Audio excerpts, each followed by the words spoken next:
নমস্কার, আমি অ্যাস্ট্রোলজার সৌম্যদীপ মুখার্জি কথা বলছি। সালের জানুয়ারি মাসের মিথুন রাশি এবং মিথুন লগ্নের রাশিফল নিয়ে চলে এসেছি।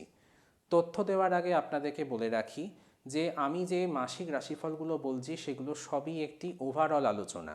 এগুলোর সঙ্গে কোনো কিছু আপনাদের সঙ্গে মিলতেও পারে অথবা নাও মিলতে পারে। কারণ না মেলার কারণ হচ্ছে আপনাদের ব্যক্তিগত জন্মছক এবং আপনাদের বয়স, এই দুটো কিন্তু ভীষণ ম্যাটার করে। আশা করি এই দুটো বিষয় আপনারা মাথায় রেখেই কিন্তু আমার এই কথাগুলো শুনবেন। তাহলে চলুন মিথুন রাশি এবং মিথুন লগ্নের মাসিক রাশিফল কি বলছে জানুয়ারি মাসে।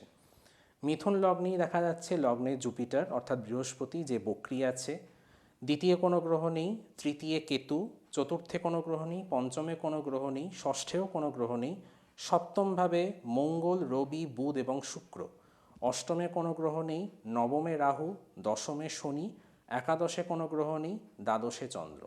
এই হলো গ্রহগত অবস্থান। এবারে রাশিফল।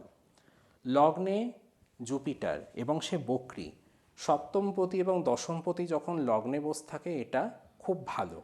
মিথুন লগ্ন এবং মিথুন রাশি সাপেক্ষে জুপিটার হচ্ছে সপ্তমপতি এবং দশমপতি অর্থাৎ রাজ্যকারক প্ল্যানেট, এবং সে বক্রি অর্থাৎ সে পৃথিবীর কাছে চলে এসেছে। সুতরাং আপনারা কিন্তু আপনাদের স্পাউস অথবা আপনারা যদি নতুন কোনো কর্মে যুক্ত থাকেন তাহলে কিন্তু প্রমোশনের যোগ আছে। সুতরাং যারা চাকরি করছেন বা যার প্রমোশনের অপেক্ষায় রয়েছেন, এই সময়টা বিশেষ করে জানুয়ারি মাসটা কিন্তু অত্যন্ত শুভ। All the best for them.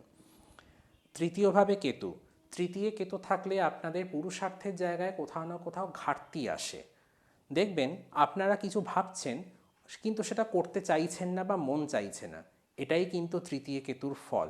আবার দেখবেন কখনো কখনো আপনাদের মনের মধ্যে কোথাও না কোথাও কিছু একটা বিষয় নিয়ে প্রচণ্ড চাপা টেনশন, কিন্তু আপনি কাউকে বলতে পারছেন না, সেটাও কিন্তু তৃতীয় কেতুর ফল দেয়। তৃতীয় ভাব হচ্ছে আমাদের পুরুষার্থের জায়গা, আমাদের লোয়ার মাইন্ডের জায়গা, আপনাদের সাবকনশাস মাইন্ডে কি বলছে সেটাও কিন্তু তৃতীয় ভাব দেখায়। এবং কেতু ব্লকেজ, কিছুতেই সেটা করতে দেবে না, একটা পর্দা ঢেকে দেবে। তৃতীয় কেতুর এটাই ফল।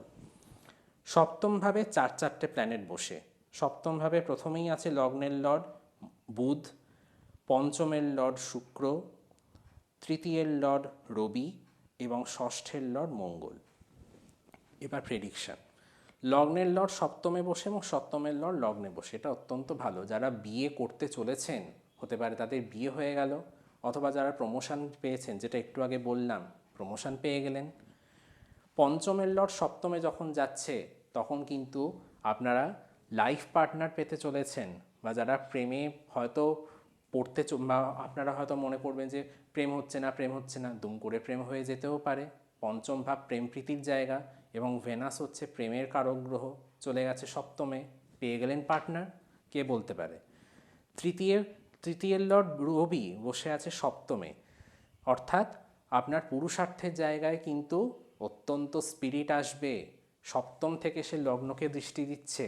আপনি হয়তো সরকারি কোনো কাজ করেন বা কোথাও অ্যাপ্লাই করেছেন ডকুমেন্ট ওরিয়েন্টেড কোনো কাজে, হ্যাঁ, সেটা হয়তো দুম করে পেয়ে গেলেন। তৃতীয়পতি সপ্তমভাবে যখন আসে এটা দেয় কিন্তু। এবং ষষ্ঠের লর্ড সপ্তমে চলে গেছে, আপনি যদি লোন পেতে চান সেই লোনও কিন্তু পেয়ে যেতে পারেন, অথবা আপনি হয়তো কোর্ট কেস করছেন, সেই কোর্ট কেসও কিন্তু আপনি জিতে যাবেন। কেন? সপ্তম থেকে সে লগ্নকে দৃষ্টি দিচ্ছে, এবং সপ্তম থেকে সে আপনার দশম ভাবকেও দৃষ্টি দিচ্ছে, আপনার প্রফেশনাল স্ট্যাটাসকেও কিন্তু আপলিফট করবে মঙ্গল। সুতরাং এই সময়টা কিন্তু খুব ভালো যাবে। নবমে রাহু প্রচুর ভ্রমণ করাবে। হয়তো আপনি কোথাও ঘুরতে যেতে চান, নবমে রাহু কিন্তু করিয়ে দেবে। অথবা আপনি হয়তো কর্মসূত্রে অন্য কোথাও ট্রান্সফার হতে চান, নিজের থেকেই নবমে রাহু করিয়ে দিল, কে বলতে পারে এই ট্রান্সফারই আপনার জীবনের মোড় ঘুরিয়ে দিল। দশমের শনি অত্যন্ত শুভ, কিন্তু দশমের শনি ট্রানজিটকে বলা হয় কারক ভাবানাশায়া, মানে কারকের লর্ড সেই স্থানেই গোচর করছে। আপনি চাকরি হয়তো পেলেন, কিন্তু চাকরিতে জয়েন করে করেই কিন্তু প্রচণ্ড কাজের চাপ, আপনি আপনার কষ্ট কাউকে বলে বোঝাতে পারছেন না। দশমে শনি কিন্তু এটা দেবে, কারণ শনি কষ্টের কারক গ্রহ।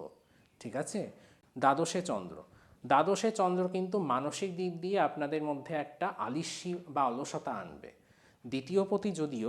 দ্বিতীয় পতি কিন্তু আপনাদের ব্যাংক ব্যালেন্সের জায়গা। আপনি যদি কোথাও আপনার ব্যাংক ব্যালেন্সের টাকা কোথাও ইনভেস্ট করেন, সেখান থেকে কিন্তু লাভ আসবে।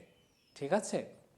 হয়তো পরিবার থেকে আপনি হয়তো কিছুটা সময়ের জন্য দূরে চলে গেলেন, কিছুটা সময়ের জন্য, কারণ দ্বিতীয় ভাব হচ্ছে আপনাদের পরিবারের ঘর, দ্বাদশ ভাব হচ্ছে আপনাদের দূর দেশে যাত্রা, ফরেন সেটেলমেন্ট। পরিবার থেকে হয়তো আপনাকে দূরে চলে যেতে হলো, সেটাও কিন্তু দ্বাদশে চন্দ্রের ফল দেয়। এই হচ্ছে জানুয়ারি মাসে মিথুন রাশির রাশিফল। আশা করি তথ্যগুলো আপনাদের খুব কাজে লাগবে। তথ্য ভালো লেগে থাকলে আমার চ্যানেলটি লাইক এবং সাবস্ক্রাইব করবেন। নমস্কার।